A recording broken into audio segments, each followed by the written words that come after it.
राधे राधे। प्रणाम सभी को। वसुदेव सुतं देवं कंसचाणूरमर्दनं देवकी परमानंदं कृष्णं वंदे जगद्गुरुं। श्री कृष्णं वंदे जगद्गुरुं। कल श्लोक पहला और दूसरा क्या था, अब आज आगे तीसरा श्लोक। अब भगवान कर्मयोग को श्रेष्ठ कहने का कारण बताते हैं। ज्ञेयस्य नित्य संन्यासी यो न द्वेष्टि न कांक्षति निर्द्वंद्वो ही महाबाहो सुखम बंधात् प्रमुच्यते। हे महाबाहो, जो मनुष्य न किसी से द्वेष करता है और न किसी की आकांक्षा करता है, वह कर्मयोगी सदा सन्यासी समझने योग्य है, क्योंकि द्वंद्वों से रहित मनुष्य सुखपूर्वक संसार बंधन से मुक्त हो जाता है। व्याख्या। महाबाहु। महाबाहु संबोधन के दो अर्थ होते हैं। एक तो जिसकी भुजाएं बड़ी और बलवान हो, अर्थात जो शूरवीर हो, और दूसरा जिसके मित्र तथा भाई बड़े पुरुष हो। अर्जुन के मित्र थे प्राणी मात्र के सुहृद भगवान श्री कृष्ण और भाई थे अजातशत्रु धर्मराज युधिष्ठिर। इसलिए यह संबोधन देकर भगवान अर्जुन से मानो यह कह रहे हैं कि कर्मयोग के अनुसार सबकी सेवा करने का बल तुम्हारे में है, अतः तुम सुगमता से कर्मयोग का पालन कर सकते हो। यो न द्वेष्टि। कर्मयोगी वह होता है जो किसी भी प्राणी, पदार्थ, परिस्थिति, सिद्धांत आदि से द्वेष नहीं करता। कर्मयोगी का काम है सबकी सेवा करना, सबको सुख पहुंचाना। यदि उसका किसी के साथ किंचन मात्र भी द्वेष होगा तो उसके द्वारा कर्मयोग का आचरण सांगोपांग नहीं हो सकेगा।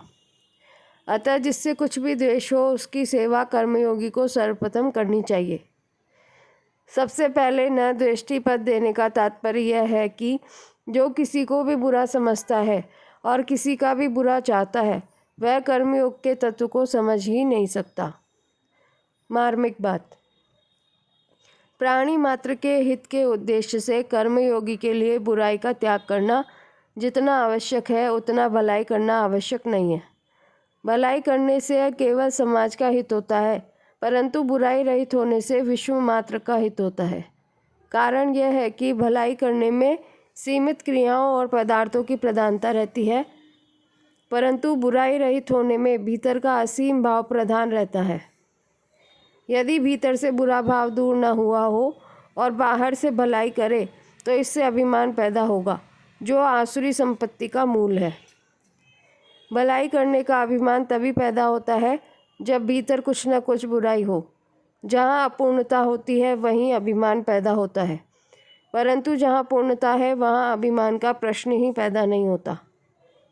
गहराई से देखा जाए तो नाशवान वस्तुओं की सहायता के बिना भलाई नहीं की जा सकती। जिन वस्तुओं से हम भलाई करते हैं वे वस्तुएं हमारी है ही नहीं, प्रत्युत उन्हीं की हैं जिनकी हम भलाई करते हैं। फिर भी यदि भलाई का अभिमान होता है तो यह नाशवान का संग है। जब तक नाशवान का संग है तब तक योग की सिद्धि नहीं होती। मैंने भलाई की, यह अभिमान बुराई से भी अधिक भयंकर है, क्योंकि यह भाव मैंपन में बैठ जाता है। कर्म और फल तो मिट जाते हैं, पर जब तक मैंपन रहता है तब तक मैंपन बैठा हुआ भलाई का अभिमान नहीं मिटता। दूसरी बात, बुराई को तो हम बुराई रूप से जानते ही हैं, पर भलाई को बुराई रूप से नहीं जानते। इसलिए भलाई के अभिमान का त्याग करना बहुत कठिन है। जैसे लोहे की हथकड़ी को त्याग कर सकते हैं, पर सोने की हथकड़ी का त्याग नहीं कर सकते, क्योंकि वह गहना रूप से दिखती है। इसलिए बुराई रहित होकर भी भलाई करनी चाहिए। वास्तव में बुराई का त्याग होने पर विश्व मात्र की भलाई अपने आप होती है, करनी नहीं पड़ती। इसलिए बुराई रहित महापुरुष अगर हिमालय की एकांत गुफा में भी बैठा हो तो भी उसके द्वारा विश्व का बहुत हित होता है, उसके द्वारा विश्व का बहुत हित होता है, न कांक्षति। कर्मयोग में कामना का त्याग मुख्य है। कर्मयोगी किसी भी प्राणी, पदार्थ, परिस्थिति आदि की कामना नहीं करता। कामना, त्याग और परहित में परस्पर घनिष्ठ संबंध है। निष्काम होने के लिए दूसरे का हित करना आवश्यक है। दूसरे का हित करने से कामना के त्याग का बल आता है। कर्म योग में कर्ता निष्काम होता है, कर्म नहीं, क्योंकि जड़ होने के कारण कर्म स्वयं निष्काम या सकाम नहीं हो सकते। कर्म कर्ता के अधीन होते हैं, इसलिए कर्मों की अभिव्यक्ति कर्ता से ही होती है। निष्काम कर्ता के द्वारा ही निष्काम कर्म होते हैं, जिसे कर्मयोग कहते हैं। अतः चाहे कर्मयोग कहे या निष्काम कर्म, दोनों का अर्थ एक ही होता है। सकाम कर्मयोग होता ही नहीं। निष्काम होने से कर्ता कर्मफल से असंग रहता है, परंतु जब कर्ता में सकाम भाव आ जाता है तब वह कर्मफल से बन जाता है। सकाम भाव तभी नष्ट होता है जब कर्ता कोई भी कर्म अपने लिए नहीं करता, प्रत्युत संपूर्ण कर्म दूसरों के हित के लिए ही करता है। इसलिए कर्ता का भाव नित्य निरंतर निष्काम रहना चाहिए। कर्ता में जितना निष्काम भाव होगा उतना ही कर्मयोग का सही आचरण होगा। कर्ता के सर्वथा निष्काम होने पर कर्मयोग सिद्ध हो जाता है। ज्ञेय स नित्य सन्यासी। अर्जुन ने युद्ध न करके भिक्षा मांगकर जीवन निर्वाह करने की इच्छा प्रकट की। गुरु न हत्वा ही महानुभावान श्रेयो भोक्तुम भैष्यमपि है लोके। अर्थात गुरुजनों को न मारकर संन्यास लेना ही श्रेष्ठ है। भगवान उसी बात का उत्तर देते हुए मानो कह रहे हैं कि हे अर्जुन, वह संन्यास तो गुरुजनों के मर जाने के भय से किया जाने वाला बाहरी संन्यास है, पर कर्मयोगी का संन्यास राग द्वेष के त्याग से होने वाला नित्य संन्यास अर्थात भीतरी एवं सच्चा संन्यास है। आगे 6ठे अध्याय के पहले श्लोक में श्री भगवान केवल अग्नि का त्याग करने वाले अर्थात संन्यास आश्रम मात्र ग्रहण करने वाले पुरुष को सन्यासी न कहकर भीतर से संसार के आश्रय का त्याग करने वाले कर्मयोगी को ही सन्यासी कहते हैं। इस प्रकार भगवान के मत में कर्मयोगी ही वास्तविक सन्यासी है। कर्म करते हुए भी कर्मों से किसी प्रकार का संबंध न रखना ही सन्यास है।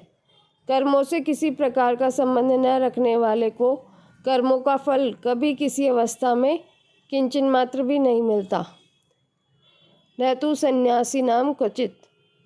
इसलिए शास्त्र वेद समस्त कर्म करते हुए भी कर्मयोगी सदा सन्यासी ही है। कर्मयोग का अनुष्ठान किए बिना सांख्य योग का पालन करना कठिन है। इसलिए सांख्य योग का साधक पहले कर्मयोगी होता है, फिर सन्यासी होता है, परंतु कर्मयोग के साधक के लिए सांख्य योग का अनुष्ठान करना आवश्यक नहीं है। इसलिए कर्मयोगी आरंभ से ही सन्यासी है। जिसके राग द्वेष का अभाव हो गया है उसे सन्यास आश्रम में जाने की आवश्यकता नहीं है। कोई भी व्यक्ति, वस्तु, शरीर, इंद्रियां, मन, बुद्धि आदि अपनी नहीं है और अपने लिए भी नहीं है। ऐसा निश्चय होने के बाद राग द्वेष मिटकर ऐसा ही यथार्थ अनुभव हो जाता है। फिर व्यवहार में संसार से संबंध दिखने पर भी भीतर से राग द्वेष न रहने से संबंध होता ही नहीं। यही नित्य संन्यास है। लौकिक अथवा पारलौकिक प्रत्येक कार्य करते समय कर्मयोगी का संसार से सर्वथा संन्यास रहता है। इसलिए वह नित्य सन्यासी ही समझने योग्य है। संसार से संबंध विच्छेद अर्थात लिप्तता का अभाव ही संन्यास है, और कर्मयोगी में राग द्वेष न रहने से संसार से लिप्तता रहती ही नहीं। अतः कर्मयोगी नित्य सन्यासी है। निर्द्वंद्वो ही सुखम बंधात प्रमुच्यते। साधना के आरंभ में साधक के अंतःकरण में द्वंद्व रहता है। सत्संग, स्वाध्याय, विचार आदि करने से वह परमात्मा प्राप्ति को अपना ध्येय तो मान लेता है, पर उसके अपने कहलाने वाले मन, इंद्रियों आदि की रुचि स्वाभाविक ही भोग भोगने तथा संग्रह करने में रहती है। इसलिए साधक कभी परमात्म तत्व को प्राप्त करना चाहता है और कभी भोग एवं संग्रह को। उसे जैसा संग मिलता है उसी के अनुसार उसके भावों में परिवर्तन होता रहता है। ऐसा होने पर भी वह भोगों को शांति से नहीं भोग सकता, क्योंकि सत्संग आदि के संस्कार उसके अंतःकरण में वैराग्य पैदा करते रहते हैं। इस प्रकार साधक के अंतःकरण में द्वंद्व चलता रहता है। इस द्वंद्व पर ही अहम भाव टिका हुआ है। हमें सांसारिक भोग और संग्रह में लगना ही नहीं है, प्रत्युत एकमात्र परमात्म तत्व को ही प्राप्त करना है। ऐसा दृढ़ निश्चय होने पर द्वंद्व नहीं रहता और अहम भाव परमात्म तत्व में लीन हो जाता है। वास्तव में संसार का महत्व अंतःकरण में अंकित हो जाने से ही द्वंद्व रहता है। भोग भोगते रहने से, दूसरों से सुख चाहते रहने से संसार के प्राणी पदार्थों का महत्व अंतःकरण में अंकित हो जाता है। उनसे सुख लेने से वह महत्व बढ़ता जाता है, जिससे उनको प्राप्त करने की रुचि प्रबल हो जाती है। वह रुचि एक परमात्मा प्राप्ति के उद्देश्य को स्थायी और दृढ़ नहीं होने देती। इससे साधक में द्वंद्व बना रहता है। उद्देश्य की दृढ़ता के लिए साधक को यह पक्का विचार करना चाहिए कि कितना ही सुख आराम भोग क्यों न मिल जाए, मुझे उसे लेना ही नहीं है। प्रत्युत परहित के लिए उसका त्याग करना चाहिए। यह विचार जितना दृढ़ होगा उतना ही साधक निर्द्वंद होगा। निर्द्वंद होने की मुख्य बात इसी श्लोक में न द्वेष्टि न कांक्षति पदों से कही गई है, जिसका तात्पर्य है राग द्वेष से रहित होना। राग द्वेष को मिटाने के लिए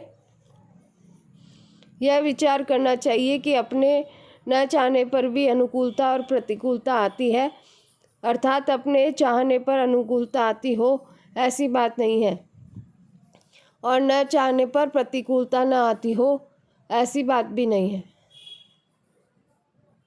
अनुकूलता प्रतिकूलता तो प्रारब्ध के फलस्वरूप आती जाती रहती है, फिर इसके आने अथवा जाने की चाहना क्यों करें।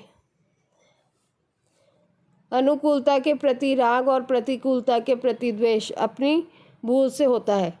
इस प्रकार विचार करने से भूल मिटकर राग द्वेष सर्वथा समाप्त हो जाते हैं। दूसरी बात यह है कि अपनी स्वयं की सत्ता स्वतंत्र है, किसी पदार्थ व्यक्ति क्रिया के अधीन नहीं है,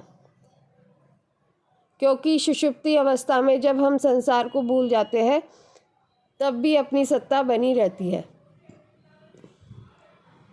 जागृत और स्वप्न अवस्था में भी हम प्राणी पदार्थ के बिना नहीं रह सकते। फिर अपनी स्वतंत्र सत्ता होते हुए भी उनमें राग द्वेष करके हम उनके अधीन क्यों बने। इस प्रकार विचार करने से भी राग द्वेष मिट जाते हैं। संसार का राग उत्पन्न और नष्ट होने वाला है। यह राग कभी स्थायी नहीं रहता, किंतु हम नए नए प्राणी पदार्थों से राग करके इसे बनाए रखने की चेष्टा करते हैं, परंतु परमात्मा की अभिलाषा उत्पन्न और नष्ट होने वाली नहीं है, क्योंकि परमात्मा का ही अंश होने के नाते जीव का परमात्मा से अखंड संबंध है। परमात्मा की अभिलाषा कभी घटती बढ़ती नहीं है। केवल संसार में राग अधिक होने पर वह घटती हुई और राग कम होने पर वह बढ़ती हुई दिखती है। इसलिए मैं सदा जीता रहूं, मैं सब कुछ जान लूं, मैं सदा सुखी रहूं, इस रूप में सच्चित आनंद स्वरूप परमात्मा की अभिलाषा जीव मात्र में निरंतर रहती है। जब संसार का राग मिट जाता है और एकमात्र परमात्मा की अभिलाषा रह जाती है, तब द्वंद्व नहीं रहता। कर्मयोग, ज्ञान योग और भक्ति योग, तीनों ही योग मार्गों में निर्द्वंद होना बहुत आवश्यक है। जब तक द्वंद्व है तब तक मुक्ति नहीं होती। परमात्मा तत्व की प्राप्ति में राग और द्वेष ये दो शत्रु हैं। निर्द्वंद होने से ये दोनों मिट जाते हैं और इनके मिटने से सुखपूर्वक परमात्मा तत्व की प्राप्ति हो जाती है। संसार में उलझने के दो ही कारण हैं, राग और द्वेष। जितने भी साधन हैं सब राग द्वेष को मिटाने के लिए ही है। राग द्वेष के मिटने पर नित्य प्राप्त परमात्मा तत्व की अनुभूति स्वतः सिद्ध है। इसमें परिश्रम है ही नहीं। कारण कि परमात्मा तत्व की अनुभूति असत के द्वारा नहीं होती, प्रत्युत असत के त्याग से होती है। असत की सत्ता राग द्वेष पर ही टिकी हुई है। असत संसार तो स्वतः ही मिट रहा है, पर अपने में राग द्वेष को पकड़ने से संसार स्थिर दिखता है। अतः जो संसार निरंतर मिट रहा है, उसमें राग द्वेष न रहने से मुक्ति नहीं होगी तो क्या होगा? इसलिए निर्द्वंद अर्थात राग द्वेष से रहित पुरुष सुखपूर्वक संसार बंधन से मुक्त हो जाता है। परिशिष्ट भाव। बाहर के सुख दुख में सम और भीतर के सुख दुख से रहित होना निर्द्वंद अर्थात द्वंद्व रहित होना है। तादात्म्य में चेतन अंश की मुख्यता से जिज्ञासा रहती है और जड़ अंश की मुख्यता से कामना रहती है। मनुष्य में भूख तो अविनाशी तत्व की रहती है, पर रुचि नाशवान की रहती है, क्योंकि अविनाशी की भूख को वह नाशवान के द्वारा मिटाना चाहता है। भूख और रुचि, यह द्वंद्व मनुष्य के संसार बंधन को दृढ़ करता है। जब मनुष्य का संसार से राग द्वेष नहीं रहता, तब उसकी जिज्ञासा पूर्ण हो जाती है और कामना मिट जाती है, अर्थात वह निर्द्वंद हो जाता है। इस अध्याय के दूसरे श्लोक के पूर्वार्ध में भगवान ने ज्ञान योग और कर्मयोग दोनों को परम कल्याण करने वाले बताया। उसकी व्याख्या अब आगे के 2 श्लोकों में करते हैं। सांख्य योगो पृथक बाला प्रवदन्ति न पंडिता एकमप्यस्थितः सम्यक् उभयोर्विन्दते फलम्। बेसमझ लोग सांख्य योग और कर्म योग को अलग अलग फल वाले कहते हैं, न कि पंडित जन, क्योंकि इन दोनों में से एक साधन में भी अच्छी तरह से स्थित मनुष्य दोनों के फल रूप परमात्मा को प्राप्त कर लेता है। व्याख्या। सांख्य योगो पृथक बाला प्रवदन्ति न पंडिता। इसी अध्याय के पहले श्लोक में अर्जुन ने कर्मों का स्वरूप से त्याग करके तत्वदर्शी महापुरुष के पास जाकर ज्ञान प्राप्त करने के साधन को कर्म संन्यास नाम से कहा है। भगवान ने भी दूसरे श्लोक में अपने सिद्धांत की मुख्यता रखते हुए उसे संन्यास और कर्म संन्यास नाम से कहा है। अब उस साधन को भगवान यहाँ सांख्य नाम से कहते हैं। भगवान शरीर शरीरी के भेद का विचार करके स्वरूप में स्थित होने को सांख्य कहते हैं। भगवान के मत में संन्यास और सांख्य पर्यायवाची है, जिसमें कर्मों का स्वरूप से त्याग करने की आवश्यकता नहीं है। अर्जुन जिसे कर्म संन्यास नाम से कह रहे हैं, वह भी निस्संदेह भगवान के द्वारा कहे सांख्य का ही एक अवान्तर भेद है। कारण कि गुरु से सुनकर भी साधक शरीर शरीरी के भेद का ही विचार करता है। बालः पद से भगवान यह कहते हैं कि आयु और बुद्धि में बड़े होकर भी जो सांख्य योग और कर्म योग को अलग अलग फल वाले मानते हैं, वे बालक अर्थात बेसमझ ही हैं। जिन महापुरुषों ने सांख्य योग और कर्म योग के तत्व को ठीक ठीक समझा है, वे ही पंडित अर्थात बुद्धिमान हैं। वे लोग दोनों को अलग अलग फल वाले नहीं कहते, क्योंकि वे दोनों साधनों की प्रणालियों को न देखकर उन दोनों के वास्तविक परिणाम को देखते हैं। साधन प्रणाली को देखते हुए स्वयं भगवान ने तीसरे अध्याय के तीसरे श्लोक में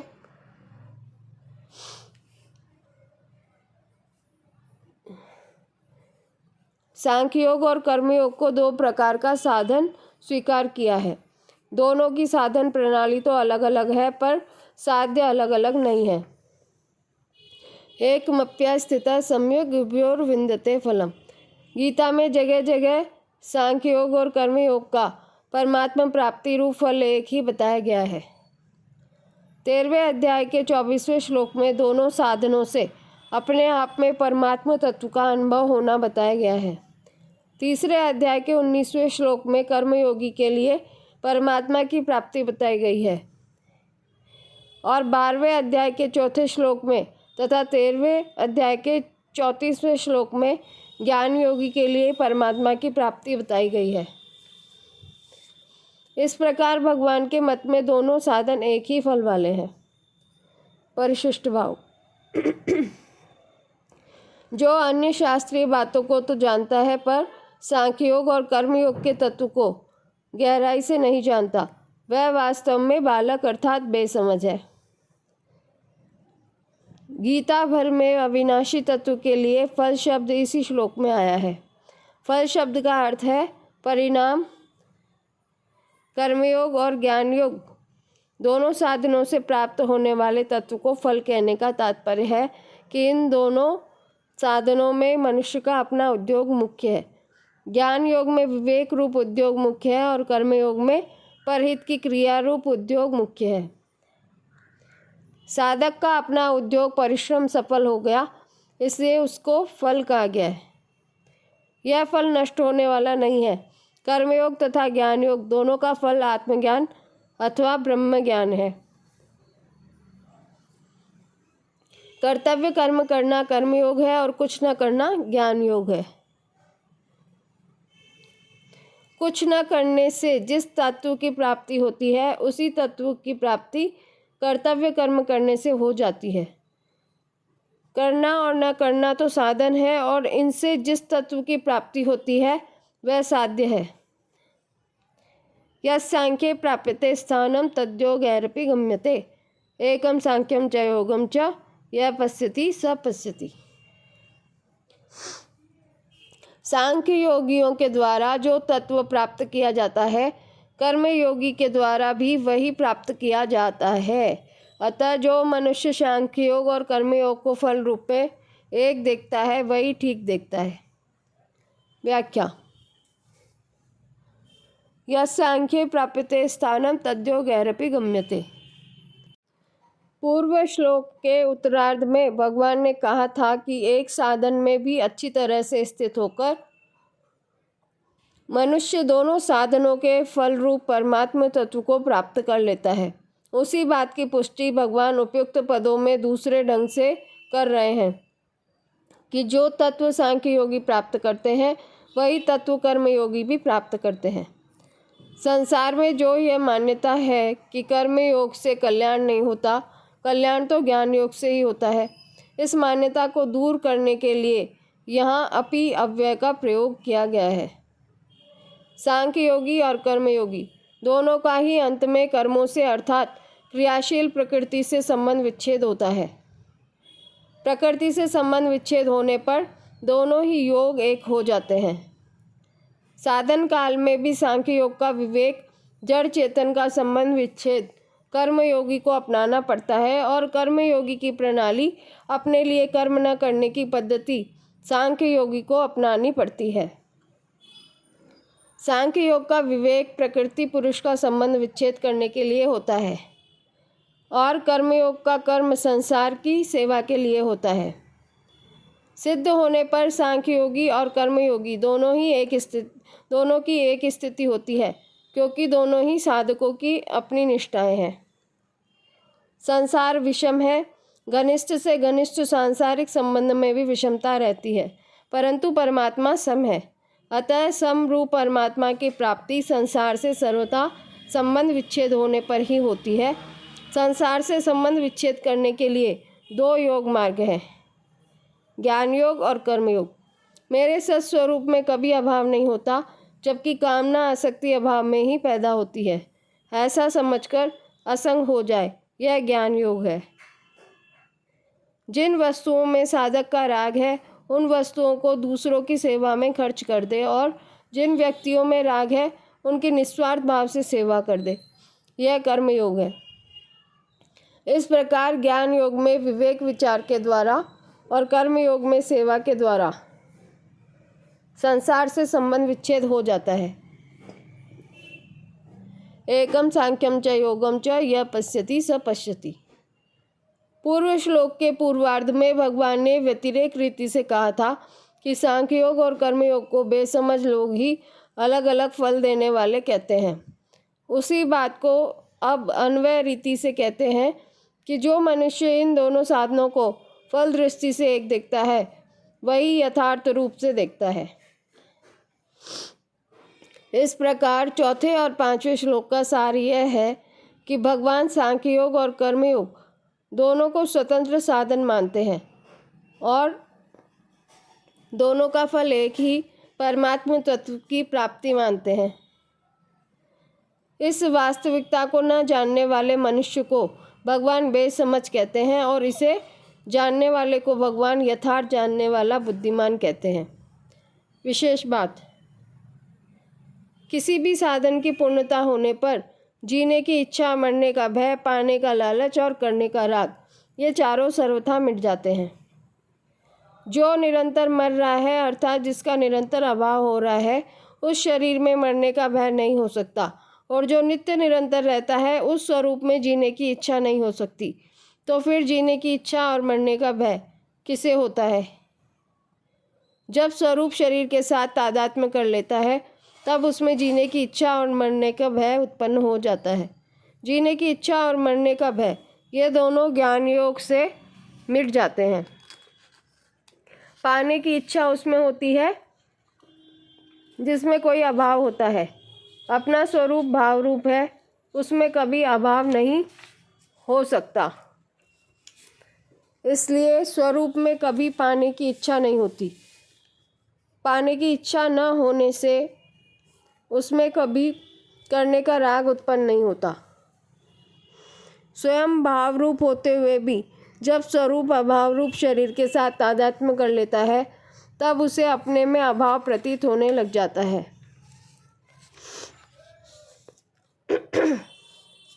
जिससे उसमें पाने की इच्छा उत्पन्न हो जाती है और पाने की इच्छा से करने का राग उत्पन्न हो जाता है। पाने की इच्छा और करने का राग ये दोनों कर्मयोग से मिट जाते हैं। ज्ञान योग और कर्मयोग, इन दोनों साधनों से किसी एक साधन की पूर्णता होने पर जीने की इच्छा, मरने का भय, पाने का लालच और करने का राग ये चारों सर्वथा मिट जाते हैं। परिशिष्ट भाव, सांख्य योग और कर्मयोग दोनों साधन लौकिक होने से एक ही है। सांख्य योग में साधक चिन्मयता में स्थित होता है और चिन्मयता में स्थित होने पर जड़ता का त्याग हो जाता है।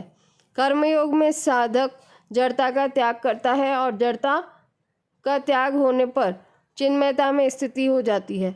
इस प्रकार सांख्य योग और कर्मयोग दोनों ही साधनों के परिणाम में चिन्मयता की प्राप्ति अर्थात चिन्मय स्वरूप में स्थिति का अनुभव हो जाता है। शरीर को संसार की सेवा में लगा देना कर्मयोग है और शरीर से स्वयं अलग हो जाना ज्ञान योग है। चाहे शरीर को संसार की सेवा में लगा दे, चाहे शरीर से स्वयं अलग हो जाए, दोनों का परिणाम एक ही होगा अर्थात दोनों ही साधनों से संसार से संबंध विच्छेद होकर स्वरूप में स्थिति हो जाएगी। यहाँ चौथे पांचवें श्लोकों में चौथे श्लोक के पूर्वार्ध का संबंध पांचवें श्लोक के उत्तरार्ध के साथ है और पांचवें श्लोक के पूर्वार्ध का संबंध चौथे श्लोक के उत्तरार्ध के साथ है।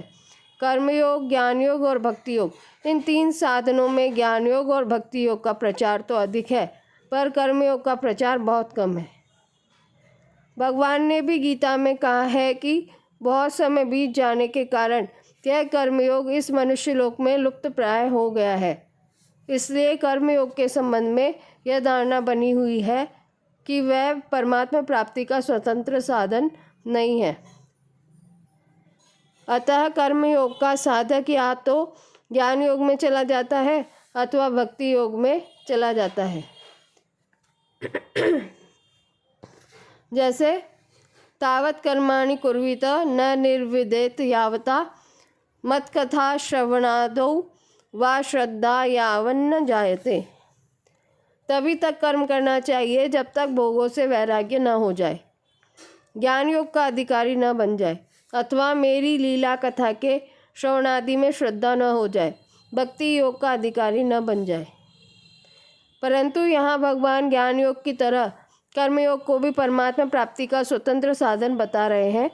उपयुक्त चौथे पांचवें श्लोक के सिवाय गीता में अनेक जगह कर्मयोग के द्वारा स्वतंत्रता पूर्वक तत्वज्ञान, परम शांति, मुक्ति अथवा परमात्मा तत्व की प्राप्ति होने की बात आई है। जैसे तत्स्वयं योग संसिद्ध कालेनात्मनि विन्दति। योगयुक्तो मुनिर्ब्रह्म न चिरेणादि गच्छति। यज्ञायाचरता कर्म समग्रं प्रविलीयते। ज्ञानाग्निदग्धकर्माणं तमाहु पंडितं बुधा। युक्ता कर्मफलं त्यक्त्वा शांतिमाप्नोति नैष्ठिकीम्। श्रीमद् भागवत में भी कर्म योग को परमात्मा प्राप्ति का स्वतंत्र साधन बताया गया है।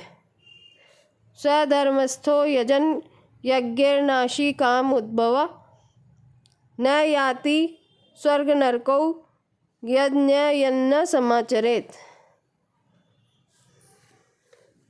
उद्भव नहीं था, वो उद्धव था। स्वधर्मस्थो यजन यज्ञैर नाशी काम उद्धव न याति स्वर्ग नरकौ यज्ञयन्न समाचरेत। जो स्वधर्म में स्थित रहकर तथा भोगों की कामना का त्याग करके अपने कर्तव्य कर्मों के द्वारा भगवान का पूजन करता है तथा सकाम भाव पूर्वक कोई कर्म नहीं करता, उसको स्वर्ग या नरक में नहीं जाना पड़ता, अर्थात वह कर्म बंधन से मुक्त हो जाता है। अस्मिन् लोके वर्तमानः स्वधर्मस्थो अनघः शुचिः ज्ञानम विशुद्धम आपनोति मद्भक्तिम वा यदृच्छया। स्वधर्म में स्थित वह कर्मयोगी इस लोक में सब कर्तव्य कर्मों का आचरण करते हुए भी पाप पुण्य से मुक्त होकर बिना परिश्रम के तत्व ज्ञान को अथवा परम प्रेम पराभक्ति को प्राप्त कर लेता है। तात्पर्य यह हुआ कि कर्मयोग साधक को ज्ञान योग अथवा भक्ति योग का अधिकारी भी बना देता है और स्वतंत्रता से कल्याण भी कर देता है। दूसरे शब्दों में कर्मयोग से साधन ज्ञान अथवा साधन भक्ति की प्राप्ति भी हो सकती है और साध्य ज्ञान तत्व ज्ञान अथवा साध्य भक्ति परम प्रेम या पराभक्ति की प्राप्ति भी हो सकती है। इसी अध्याय के दूसरे श्लोक में भगवान ने संन्यास सांख्य योग की अपेक्षा कर्मयोग को श्रेष्ठ बताया।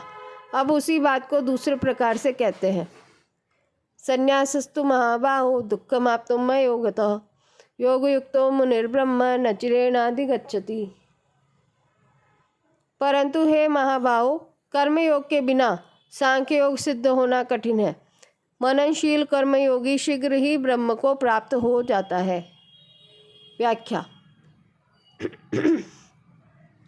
संन्यासस्तु महाबाहो दुःखमाप्तुं योगतः। सांख्य योग की सफलता के लिए कर्मयोग का साधन करना आवश्यक है, क्योंकि उसके बिना सांख्य योग की सिद्धि कठिनता से होती है। परंतु कर्मयोग की सिद्धि के लिए सांख्य योग का साधन करने की आवश्यकता नहीं है। यह भाव यहाँ तू पद से प्रकट किया गया है। सांख्य योगी का लक्ष्य परमात्मा तत्व का अनुभव करना होता है, परंतु राग रहते हुए इस साधन के द्वारा परमात्मा तत्व के अनुभव की तो बात ही क्या है, इस साधन का समझ में आना भी कठिन है। राग मिटाने का सुगम उपाय है कर्मयोग का अनुष्ठान करना। कर्मयोग में प्रत्येक क्रिया दूसरों के हित के लिए ही की जाती है। दूसरों के हित का भाव होने से अपना राग स्वतः मिटता है। इसलिए कर्मयोग के आचरण द्वारा राग मिटाकर सांख्य योग का साधन करना सुगम पड़ता है। कर्मयोग का साधन किए बिना सांख्य योग का सिद्ध होना कठिन है। योग युक्तो मुनिर्ब्रह्म न चिरेणादि गच्छति। अपने निष्काम भाव का और दूसरों के हित का मनन करने वाले कर्मयोगी को यहाँ मुनि कहा गया है। कर्मयोगी छोटी या बड़ी प्रत्येक क्रिया को करते समय यह देखता रहता है कि मेरा भाव निष्काम है या सकाम। सकाम भाव आते ही वह उसे मिटा देता है, क्योंकि सकाम भाव आते ही वह क्रिया अपनी और अपने लिए हो जाती है। दूसरों का हित कैसे हो, इस प्रकार मनन करने से राग का त्याग सुगमता से होता है। उपयुक्त पदों से भगवान कर्मयोग की विशेषता बता रहे हैं कि कर्मयोगी शीघ्र ही परमात्मा तत्व को प्राप्त कर लेता है। परमात्मा तत्व की प्राप्ति में विलंब का कारण है संसार का राग। निष्काम भाव पूर्वक केवल दूसरों के हित के लिए कर्म करते रहने से कर्मयोगी के राग का सर्वथा अभाव हो जाता है और राग का सर्वथा अभाव होने पर स्वतः सिद्ध परमात्म तत्व की अनुभूति हो जाती है। इसी आशय को भगवान ने चौथे अध्याय के 48वें श्लोक में तत्स्वयं योग संसिद्ध कालेनात्मनि विन्दति पदों से बताया है कि योग संसिद्धि होते ही अपने आप तत्वज्ञान की प्राप्ति अवश्यमेव हो जाती है। इस साधन में अन्य साधन की अपेक्षा नहीं है। इसकी सिद्धि में कठिनाई और विलंब भी नहीं है। दूसरा कारण यह है कि देहधारी देहाभिमानी मनुष्य संपूर्ण कर्मों का त्याग नहीं कर सकता, पर जो कर्मफल का त्यागी है वह त्यागी कहलाता है। इससे यह ध्वनि निकलती है कि देहधारी कर्मों का त्याग तो नहीं कर सकता, पर कर्मफल का फलेच्छा का त्याग तो कर ही सकता है। इसलिए कर्मयोग में सुगमता है। कर्मयोग की महिमा में भगवान कहते हैं कि कर्मयोगी को तत्काल ही शांति प्राप्त हो जाती है। त्यागाश्चान्ति अनंतरम। वह संसार बंधन से सुखपूर्वक मुक्त हो जाता है। सुखम बंधात प्रमुच्यते। अतः कर्मयोग का साधन सुगम, शीघ्र, सिद्धिदायक और किसी अन्य साधन के बिना परमात्मा प्राप्ति कराने वाला स्वतंत्र साधन है। अब भगवान कर्मयोगी के लक्षणों का वर्णन करेंगे आगे, तो उसकी चर्चा हम कल करेंगे। राधे राधे।